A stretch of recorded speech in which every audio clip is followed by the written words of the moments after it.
Okay, let's dive in.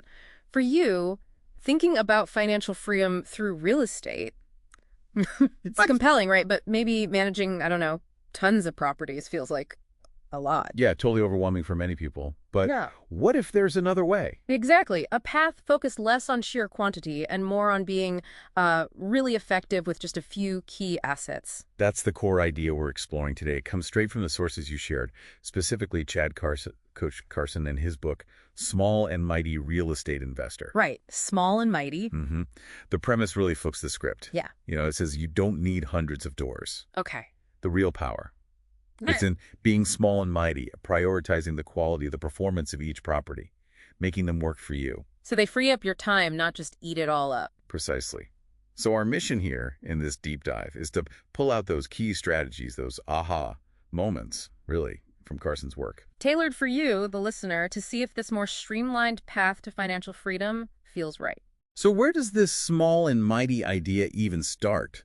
What's the first step, according to Carson? Well, what jumped out at me was the emphasis on clarity, like really knowing your personal financial freedom goal. Ah, yes.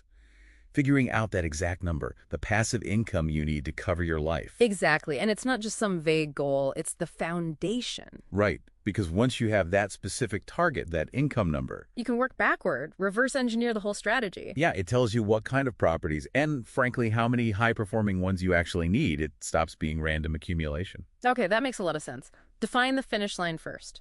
So this foundation, it leads into the actual strategies, the small and mighty tactics Carson highlights. It's not just standard rentals, is it?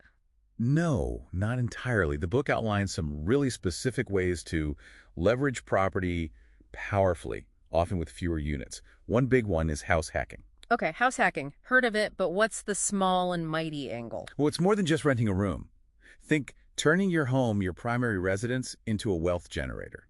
How so? By living in one unit of, say, a duplex or triplex and renting out the others, you could drastically cut or even eliminate your housing costs. Your biggest expense, usually. Right. While building equity much faster. The impact there is huge right from the start. Wow. Okay.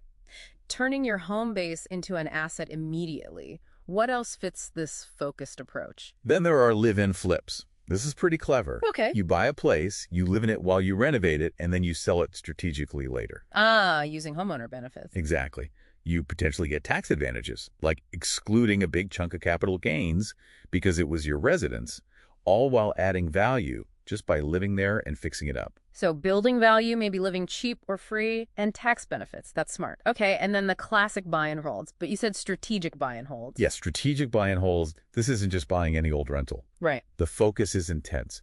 You're looking for properties with really strong fundamentals, solid cash-on-cash return potential, good locations, desirable features. And managing them efficiently. That's the key. Efficient management is crucial. But even with just a few properties, how do you keep them running smoothly without getting, bogged down? That's where the team comes in, right? The support system. Absolutely. Carson really hammers this point home. Even if you're small, you need a strong team. Like who?